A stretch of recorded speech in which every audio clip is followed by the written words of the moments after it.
July 24th, 1944, 3:41 p.m., northern Saipan. The first blast hits like the sky tearing open. You don't see it at first, only the pressure wave that slams into your chest and rattles your teeth inside your skull. Coral dust erupts from the ridgeline. Someone screams. Someone else laughs. Too loud, too high-pitched. The air smells like hot stone, fuel, and fear. Inside the steel belly of the M4 Sherman, Staff Sergeant Walter Harris wipes sweat from his eyes with a trembling glove. The engine growls beneath his boots. The hull vibrates like a living animal straining against a leash. "Zippo ready," the radio crackles. This is no ordinary tank. Mounted where the machine gun should be is a pressurized fuel projector. Thick hoses, ignition coils, valves that hiss like snakes. A flamethrower tank, a rolling furnace, the most feared weapon on this island, by both sides. Ahead, carved into the limestone cliffs, are the caves. And inside those caves, intelligence estimates hundreds of Japanese defenders. Infantry, machine gunners, suicide squads, dug in so deep that bombs can't reach them and artillery can't flush them out. They've already wiped out 2 Marine platoons trying to take this ridge. The order comes through dry and flat. Zippo Tank forward. You can almost feel the shift in the men around it, the Marines pulling back instinctively, giving the tank room like they would a wild animal. Nobody cheers, nobody talks. They just watch. Because once the flame starts, it doesn't stop the same way bullets do. Red Harris was a welder from Tulsa before the war, built oil rigs, big hands, steady nerves. At least, that's what everyone used to say. Now his hands grip the interior rail as the Sherman lurches forward over jagged coral and shattered palm trunks. Inside the turret, Corporal Jimmy Alvarez, the flamethrower operator, checks his gauges again. Pressure rising. Fuel full. Ignition armed. He swallows. His mouth tastes like copper. To the right and left of the tank, Marines move in crouched, jittery lines, rifles up, eyes fixed on the black cave mouths dotting the ridgeline like dead eyes. Every one of those openings could hide a machine gun or a man with a satchel charge waiting to die just to take this tank with him. The radio sputters again. Intel says at least 500 entrenched. They won't surrender. 500. The number lands heavy inside the tank. Red leans forward, peering through his narrow vision slit. He can see one cave clearly now, about 30 yards ahead. Rough limestone opening, sandbags stacked chest high, a flicker of movement inside. A muzzle flash. The round clangs off the Sherman's frontal armor with a scream of metal. Another sparks off the turret. "Contact front," someone shouts over the intercom. The Marines hit the dirt. Bullets kick up coral inches from their helmets. Red doesn't flinch. "Alvarez," he says quietly, "warm it up." The flamethrower's pilot flame ignites with a soft, predatory whoomph. Blue-orange fire dances at the nozzle like a living thing being fed oxygen. Inside the tank, the temperature jumps instantly. Sweat pours down faces. The air thickens with fuel vapor and burning oil. The cave fires again. This time, a round ricochets and wounds a Marine in the thigh. He goes down screaming, hands red, crawling backward in the dirt. Red makes his decision. Driver, advance, slow. The Sherman grinds forward. Each foot feels like a mile. 30 yards. 25. The cave opens wider in Red's vision slit. He can see silhouettes moving now, men shifting positions, a glint of metal, a bayonet. Alvarez's voice cracks through the intercom. "Target in range." Red hesitates. Just half a second. Because once he gives this order, there is no undoing it. Then he says it. "Burn it!" The flamethrower erupts with a deafening roar. A solid river of fire blasts from the nozzle, liquid flame propelled by compressed gas, arcing across the gap and slamming into the cave mouth like a living weapon. The fire doesn't just coat the entrance, it pours inside.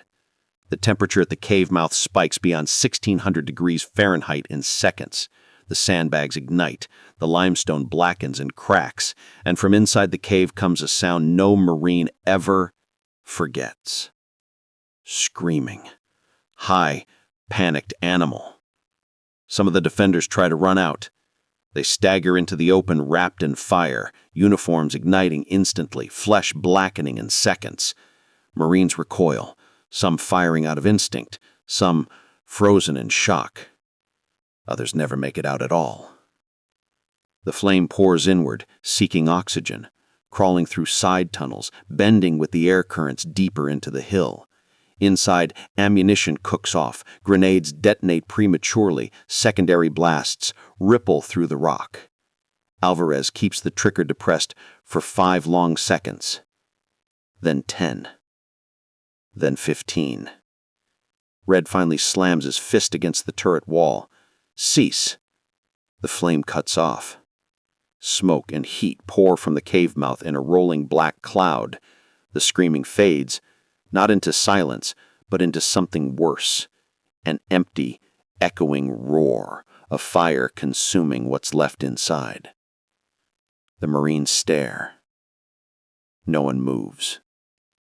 Then a Japanese soldier stumbles out of the cave on shaking legs, clothing burned away, skin blistered and peeling.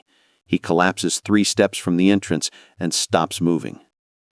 A corporal whispers, almost to himself, "Jesus Christ." Red feels his stomach twist. And they have hundreds more caves to clear. The Japanese defenders do not break. That is the shock that ripples through the American lines as the smoke drifts upward. Even after watching men burned alive, the machine gun fire resumes from neighboring openings. Bullets snap over the Marines' heads. Mortar rounds drop closer now, bracketing the Sherman with dirt and fire.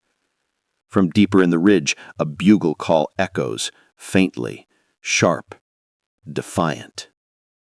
They are signaling a counterattack. Red keys the radio. "Command, they're still active. Multiple cave systems tied in together. We've only opened one." Static. Then the reply. "Understood, Zippo. You're the spear." The spear. Red looks at Alvarez. Alvarez looks back, his face pale beneath the grime, eyes reflecting the glow of the pilot flame like twin candles. "How much fuel?" Red asks. Alvarez checks the gauge. "Enough for maybe 8 more full burns." 8. Against a ridge packed with hundreds of entrenched soldiers. Outside, Japanese troops begin rushing between cave mouths under covering fire, hauling ammo, dragging wounded, repositioning machine guns, a coordinated defense. They have adapted, and now they are hunting the flame tank. A sudden impact rocks the Sherman from the right side, an explosive charge detonating against the hull. The tank shudders. Alarms chirp briefly, then die. "Damage report," Red shouts. "Armor held, but they're close, too damn close." Red peers through his slit and catches a terrifying glimpse. Japanese soldiers crawling through brush and rubble, satchel charges clutched to their chests. Suicide attackers, moving low. Fast. "Alvarez," Red says quietly, dread settling into his voice, "if they reach us, we don't get a second chance." The pilot flame flickers. The ridge erupts with renewed gunfire, and from 3 separate caves at once, muzzle flashes blossom in the smoke, targeting the Zippo. The first suicide runner breaks from cover 10 yards off the Sherman's left flank. He's shirtless, wrapped in canvas and rope, a satchel charge clutched to his chest like a shield. His face is streaked with soot and blood, but his eyes are clear, focused, certain. A Marine spots him and shouts too late. Gunfire erupts from the perimeter. Tracer rounds stitch the ground around the runner, kicking up sparks and coral chips, but he doesn't slow. He only screams once, a shrill, rising cry meant more for the dead than the living. Red Harris sees him through the vision slit. "Left! Left!" Alvarez swings the flamethrower nozzle hard. The turret servos whine. The pilot flame flutters, searching. The runner leaps. Alvarez squeezes the trigger. A cone of fire slams into the man mid-air. The explosion is instant and obscene. The satchel charge detonates inside the fireball, sending a shockwave across the Sherman's hull and blowing burning fragments in every direction. The blast throws Marines flat. The tank's armor rings like a hammer struck. Inside, the crew is slammed against steel. For half a second, Red thinks they've been breached. Then, the smoke clears. The Sherman still lives. The runner does not. But two more shapes are already moving in the haze. The Japanese have learned the weakness of the flame tank. It isn't the armor, it's the fuel. A single lucky hit on the pressurized lines, and the Zippo would become a coffin of liquid fire. So they come low, fast, willing to die just to touch the hull. Alvarez sweeps flame left, burns one attacker crawling with a charge tied to his back. The man vanishes in fire, but the flames splash across the ground and lick dangerously close to the Sherman's side skirts. "Easy," Red snaps. "Watch the splash!" Another explosion rocks the tank from behind, an anti-tank grenade detonating under the rear plating. The engine coughs, but keeps running. "Driver, back us up 5, Red barks. The Sherman grinds into reverse, crushing coral and bodies alike. Marines surge forward to form a tighter perimeter, firing into the smoke at shadows, at movement, at anything that looks alive. Japanese mortars begin falling closer now. Thunk, whoomp, thunk. One lands close enough to flip a Marine into the air like a rag doll. Another blasts a crater just yards from the tank's right tread.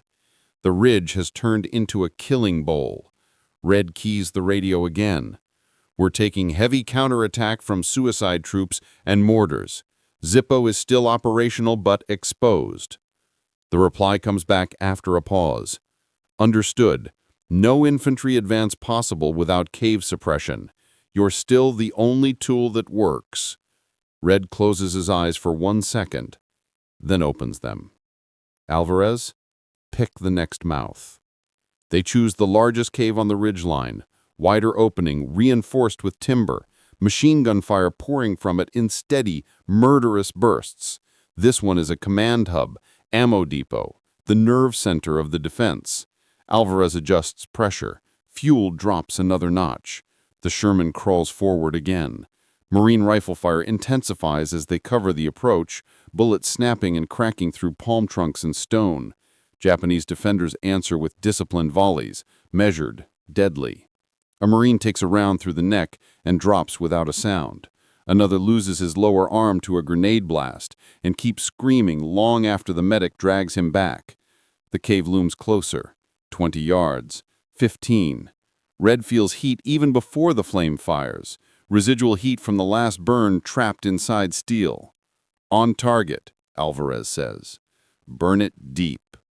The flamethrower erupts again, but this time Alvarez walks the flame side to side, painting the entrance, then driving it inward like a piston. Fire surges into secondary passages. The cave breathes out superheated air in violent gusts. Inside, Japanese ammunition stores ignite. What follows is not a single explosion, but a chain. Boom, boom, boom. Each blast shudders the ridge. The ground under the Sherman vibrates like a struck drumhead. Chunks of limestone blow outward. Burning debris rains across the slope. The timber supports inside collapse with sharp cracking sounds. Then silence for 3 full seconds. And then figures begin pouring out. Not attackers, not a charge, survivors. Men stumbling blind, skin blistered, uniforms burned to rags, rifles dropped. Some collapse immediately. Others stagger into Marine gunfire and fall mid-step. One officer emerges fully ablaze, sword still in his hand. He tries to raise it. A Marine fires once. The officer crumples, flames still crawling across his body. The cave behind him continues to burn like an open furnace.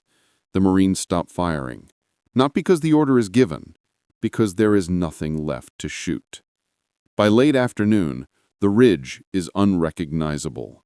Where there were once green palms and white stone, there is now blackened earth, drifting smoke, and the metallic stink of burned fuel and flesh. The sun hangs low, orange and swollen behind the haze. The Zippo tank sits scarred but standing in the center of it all. Its armor is scorched, its paint blistered, its fuel gauge is sinking toward empty. Alvarez slumps against the turret wall in arms trembling from the repeated recoil of the projector. "How many burns left?" Red asks. Alvarez looks once more. 2, maybe 3 short ones. Red stares at the gauge, then at the ridgeline. Because even now, the firing has not completely stopped. From somewhere deep inside the hill, beyond the caves they burned, comes sporadic rifle fire, isolated, defiant, refusing to die. The Japanese defenders are breaking into small, independent cells, and they are still fighting. The battalion commander's voice comes over the net, tight with tension. "Zippo, recon confirms at least 200 defenders still active in the lower tunnel network. Infantry cannot advance without another breach." 200 on 2 burns. Red looks at his crew, men who are soaked in sweat, deaf from the engine, shaking from adrenaline and heat. He thinks of the infantry behind them, boys who will have to crawl forward into fire and tunnels if the tank stops now. Red keys the mic. "Understood. We'll make the breach." Alvarez lifts himself upright, jaw clenched. "Point me at it." The Sherman turns toward the last, deepest cave system at the base of the ridge, a wide, shadow-choked opening that intelligence now believes leads into a network stretching under the entire hill. If that tunnel stays alive, the whole ridge stays alive. The tank advances, slowly, deliberately. The final approach begins. And somewhere in that darkness, hundreds of men wait with grenades, rifles, and nothing left to lose. July 24th, 1944, 05:02 p.m. Base of the Northern Ridge, Saipan. The cave at the bottom of the hill looks different from the others. It isn't jagged or narrow. It's wide, reinforced, deliberate. The kind of entrance built not for hiding, but for holding ground. Thick timber braces frame the mouth. Sandbags are stacked 3 deep. Inside, the darkness goes back farther than the light can reach. This is not a shelter. This is a fortress. The Sherman rolls forward at a crawl. One tread grinds over shattered rock. The other crushes through the remains of a burned-out machine gun nest. With each foot of movement, the air grows heavier. The smoke here doesn't drift. It hangs, trapped by the contours of the ridge. Inside the tank, no one speaks. Not because there's nothing to say, because everyone knows this is the last push. Alvarez checks the gauge again, barely above the red. He taps it twice, as if that might persuade it to rise. Red doesn't look at it. He's watching the cave, watching for movement, watching for the thing that always comes right before the explosion. A flicker. The first grenade rolls out of the darkness without warning. It clinks off the sandbags and drops directly in front of the Sherman's left tread. "Grenade!" someone yells. The blast erupts under the tank with a brutal, hollow thump. The Sherman bucks sideways, warning lights flash, the engine stutters, then recovers. A second grenade follows, then a third. The Japanese defenders are probing the armor, feeling for weakness, testing angles. Each detonation showers the hull with dirt and shrapnel. Marines on the flanks dive for cover as explosions walk closer and closer. Red grips the rail. "They're ranging us," he mutters. "They know they can't stop us from the front." Another grenade lands short. Another strikes the glacis plate and bounces harmlessly away before exploding. Then movement. A shadow detaches from the darkness inside the cave. Then another. Then many. Japanese infantry surge forward in a sudden wave, rifles firing from the hip, grenades in their hands, bayonets fixed. This is not a retreat. This is a suicide countercharge. "Contact front! Multiple!" the driver shouts. Marine rifles open up in a blistering wall of fire. Men drop mid-stride. Others trip over bodies and keep coming. The distance collapses in seconds. 20 yards, then 15, then 10. Red doesn't hesitate. "Alvarez, now!" The final full burn erupts. The flamethrower unleashes everything it has left in one sustained, unbroken torrent. Fire explodes outward and rolls forward like a tidal wave, slamming into the charging troops and swallowing them whole. The front rank disappears instantly. The second rank collides with burning bodies and ignites as well. The fire does not merely stop the charge, it exterminates it. The surviving attackers stumble backwards, screaming, dropping rifles, colliding with each other in the narrow entrance. Some turn and run back into the cave, and the fire follows them in. Alvarez keeps the trigger pinned. The pressure gauge collapses. The flame thins, but still pours. Inside the tunnel, the temperature becomes unlivable in seconds. Air is sucked inward in violent gusts. The fire stretches deeper, seeking oxygen, hunting the remaining defenders as they flee into side passages and underground chambers. The cave becomes a chimney. From inside comes the sound of men dying in darkness. Red watches the entrance through his slit, jaw clenched so tight his teeth ache. This is not combat anymore. This is extermination. After 9 seconds, the flame begins to falter. 10 seconds, then it coughs and sputters. Alvarez releases the trigger. Nothing comes out. The Zippo is dry. For a long moment, the world is nothing but smoke. Thick, oily, black. It billows from the cave mouth like breath from a dragon's lungs. Burning debris tumbles out, broken rifles, helmets, pieces of timber still aflame. The sandbags collapse inward as the supports behind them fail. Then the ground inside the cave trembles. A deep rolling concussion echoes from beneath the ridge. The tunnel network is collapsing. One of the internal ammunition stores detonates far underground, and the shockwave ripples up through the earth. The cave entrance partially caves in on itself, sealing the blackened opening beneath tons of rock. The ridge finally goes quiet. Not the temporary quiet of men reloading, not the suspicious quiet of an ambush. The dead, total quiet of a position that has ceased to exist. The Marines don't cheer. Some lower their rifles. Some sit down where they stand. One vomits into the dirt. Red opens the turret hatch and pulls himself halfway out of the tank for the first time since the assault began. The evening air hits his face like cold water. He sucks it in greedily, lungs burning. He looks at what remains of the ridge. More than 300 Japanese soldiers are believed to have been inside that final tunnel network. None come out. The battalion commander arrives minutes later, boots crunching over scorched earth. He stares at the collapsed cave, then at the blackened Sherman. "You did it," he says quietly. Red doesn't answer, because the word victory doesn't seem to fit what's in front of him.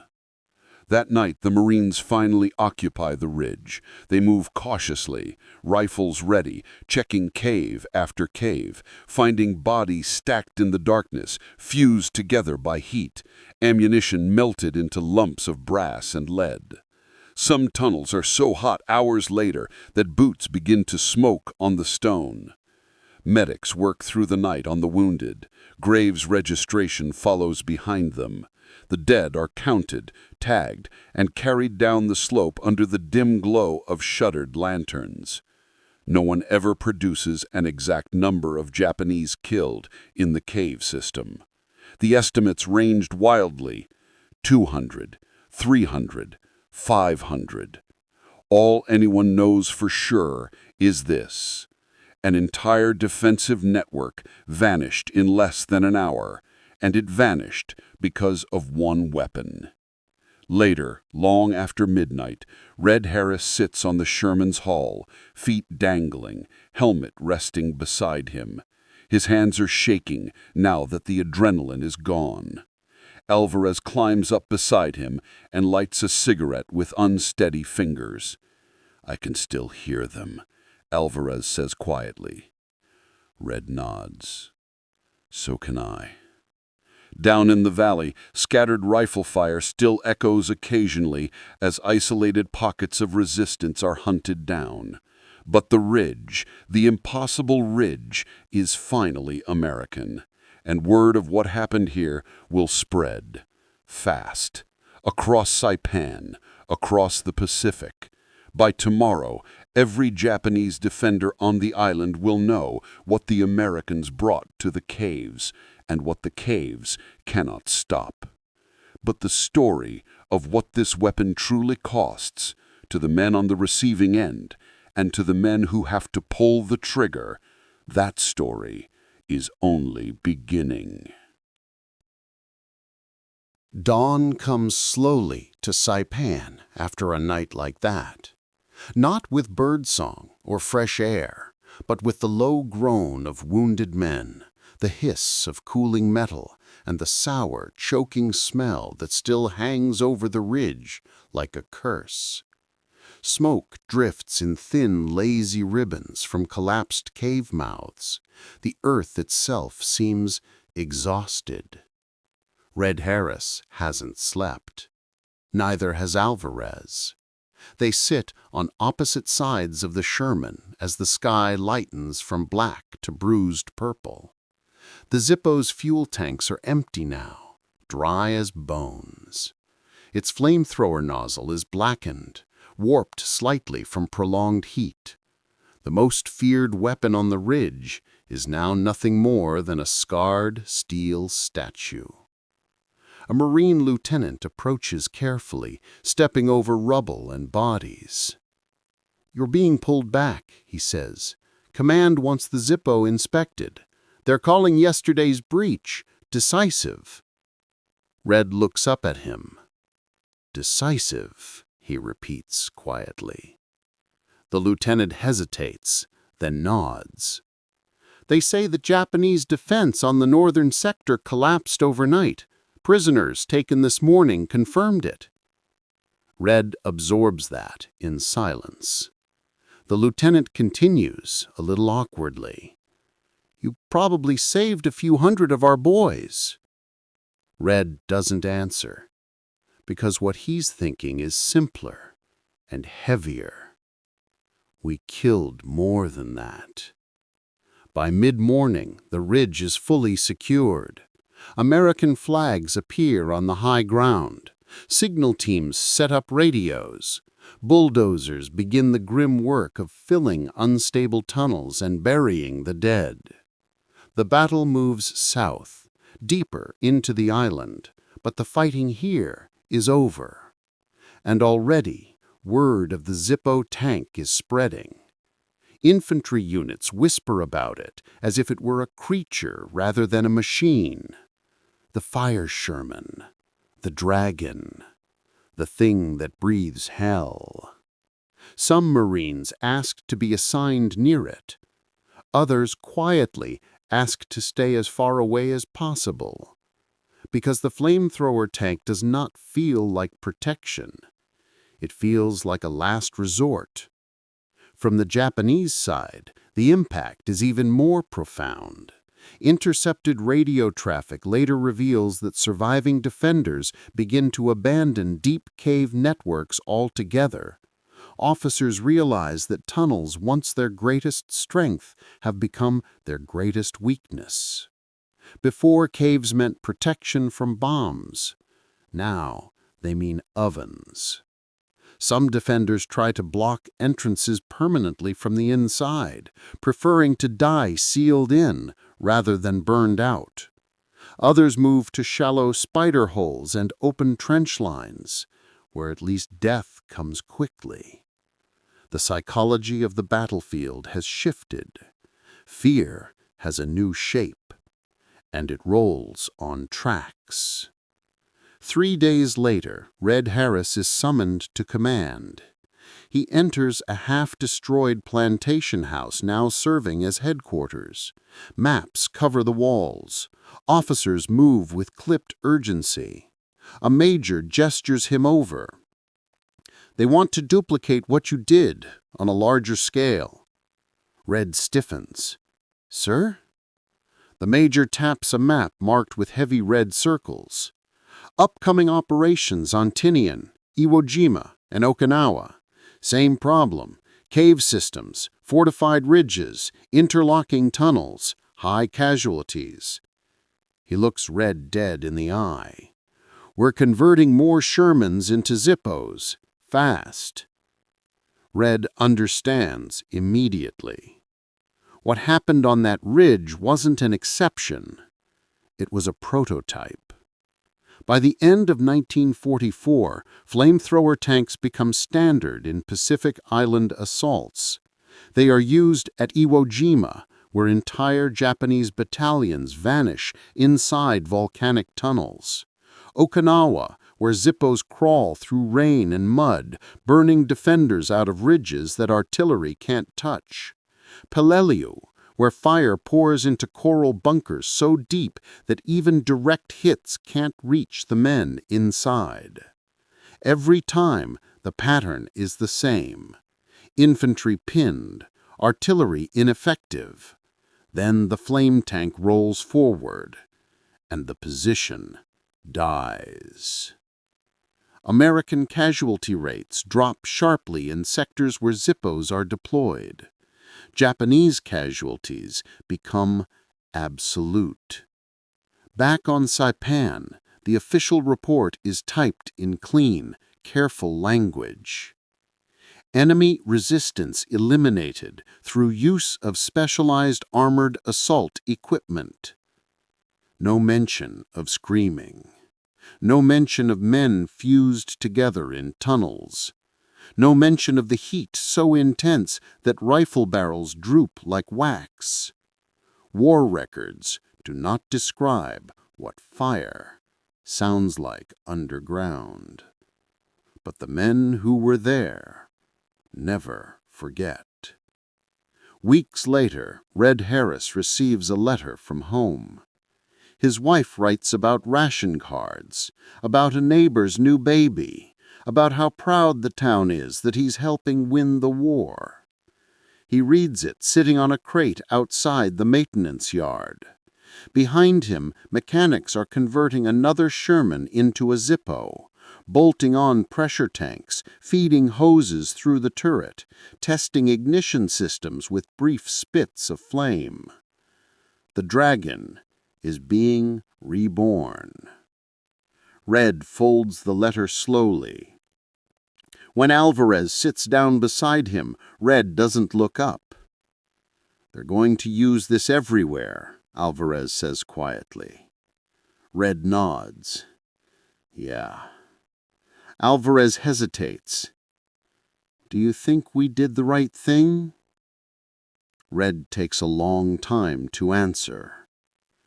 "I think," he finally says, "that if we hadn't done it, a lot of kids with rifles would have died in those caves instead." Alvarez exhales shakily. "That's not an answer." Red finally looks at him. It's the only one I've got. But not everyone in command is as conflicted. To the strategists, the flamethrower tank is a miracle solution. It shortens battles. It saves American lives. It breaks fortified positions in minutes instead of days.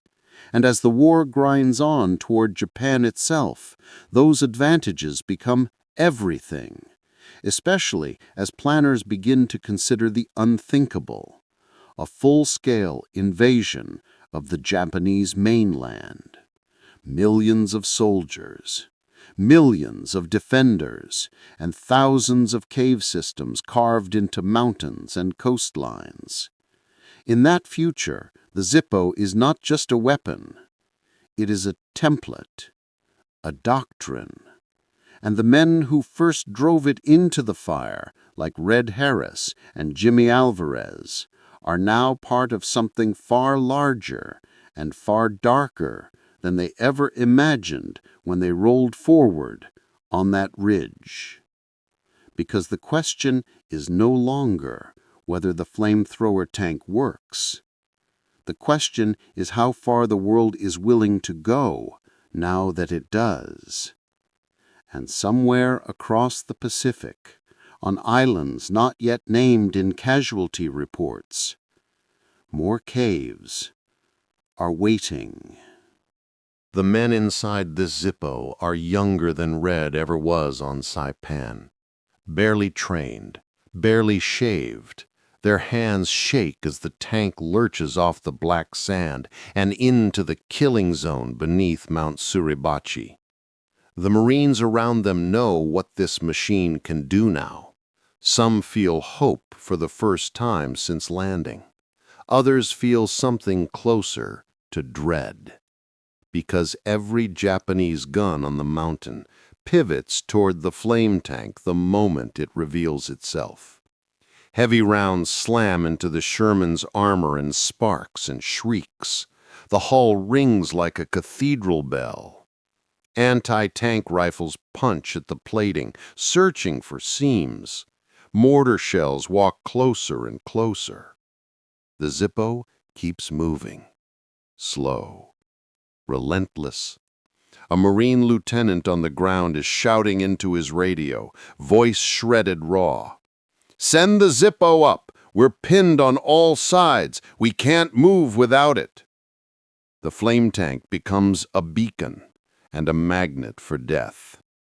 Inside the mountain, Japanese defenders track its progress by sound alone. The engine's growl vibrates through stone. They know what it is. They have already heard what it does. Some grip their rifles tighter. Some write final messages to families they will never see again. Some prepare satchel charges and tie the straps across their chests in practiced silence. They do not intend to retreat. They intend to collide with the fire. The Zippo reaches the first major cave mouth at the base of Suribachi. The entrance is reinforced with steel beams scavenged from wreckage. Interlocking machine gun fire rips across the sand in lethal arcs. Marines cannot cross 20 feet of open ground without being cut down. The tank commander hesitates, then gives the same order Red once did. "Burn it." The flamethrower answers. A hurricane of liquid fire floods the cave mouth and pours inward. Heat rolls outward in a physical wave. Sand at the entrance turns to brittle glass. Steel beams glow red, then white, then begin to warp. Inside the mountain, men suffocate before the fire ever reaches them. Oxygen vanishes. Lungs seize. Some defenders fire blindly into the furnace, screaming as the heat peels the skin from their hands. Others never make a sound at all. The Marines behind the tank feel it, even through their flak vests. The blast of heat against their chests, the stench of burning fuel and flesh mixing into one unforgettable reek. The cave goes silent. The Marines move again. By the end of the first day on Iwo Jima, the casualty lists are already terrifying. But something else has changed. Where Zippos are present, Marine units advance. Where they are not, they bleed. So command sends every flame tank they have straight toward the worst resistance. The island becomes a laboratory of fire. News of Iwo Jima spreads quickly through the Pacific, through whispers in mess halls, through intercepted Japanese radio traffic, through terrified letters smuggled home by surviving defenders. The Americans are bringing fire into the earth. The caves are no longer safe. On Okinawa, Japanese officers begin ordering tunnel entrances collapsed preemptively. Some soldiers choose to fight above ground instead, preferring bullets and bombs to the slow suffocation of flame underground. But the Zippos follow them there too. Red Harris receives reports in fragments, numbers on paper, after-action summaries. Position neutralized. Enemy resistance eliminated. Fortified network cleared with minimal friendly casualties. Each phrase is clean. Each phrase hides something unspeakable. One night, while training a new crew on a converted Sherman, a private asks him casually, "Sergeant, what's it like the first time you fire it into a cave?" Red stares at the kid for a long moment, then says quietly, "You don't forget it." That's all. By late 1945, American planners face their final calculation. Japan itself. An invasion that could cost millions of lives on both sides. The home islands are honeycombed with tunnels, bunkers, underground factories, and suicide positions carved into mountains and cities alike. Every lesson learned on Saipan, Iwo Jima, and Okinawa points to one grim conclusion. If the invasion happens, the Zippos will lead it. Thousands of them, rolling furnaces clearing streets, hills, and tunnels in the heart of Japan. Fire scaled to an industrial level. Some officers quietly referred to the plan as mechanized hell. Then, in August 1945, the war changes again. Not with fire rolling on tracks, but with light falling from the sky. Hiroshima, Nagasaki. And suddenly, the world steps into a different kind of horror. The invasion is canceled. The Zippos never roll through Tokyo's streets. The mountains of Japan never become ovens. The flamethrower tanks, for all their power, are finally rendered obsolete by a weapon even more absolute. But for the men who use them, the war never ends so cleanly. Because long after surrender papers are signed, Red Harris will still wake in the night, smelling burned limestone and hearing screaming echo inside stone. And Jimmy Alvarez, wherever he ends up, will still feel the phantom recoil of the trigger in his hands. They will both know the same truth. They survived the war, but they will never escape the fire. The men come home in pieces, not always visible. Red Harris returns to Tulsa in the winter of 1946. The oil rigs are there. The welding torches still spark. The town holds a parade.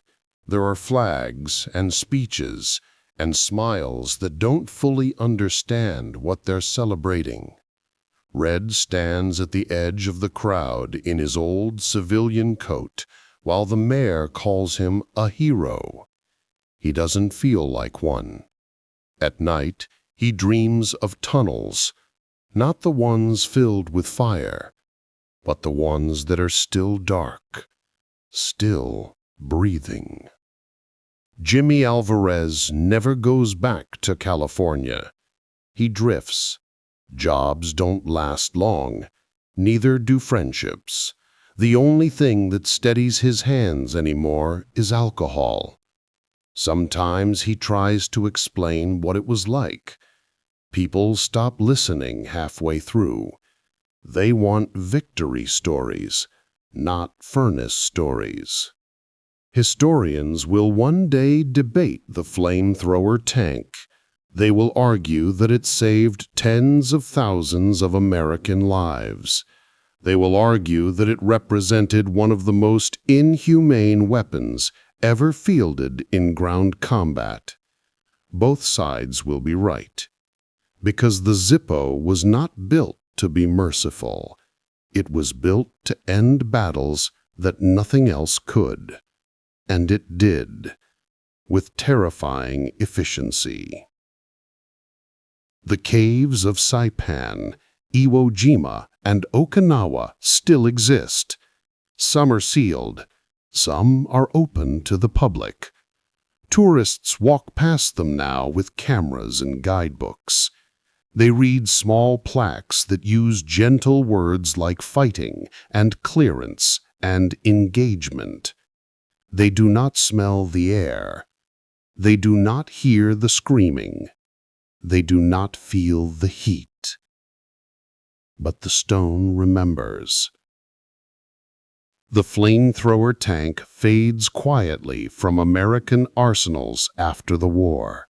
It becomes politically inconvenient, too brutal, too honest. Other weapons take its place, cleaner on paper, just as lethal in reality. And so the Zippo becomes a footnote, a rumor, a whispered story among old Marines. But for one afternoon on a ridge in Saipan, 500 men met fire in the dark, and the world learned just how far it was willing to go to win.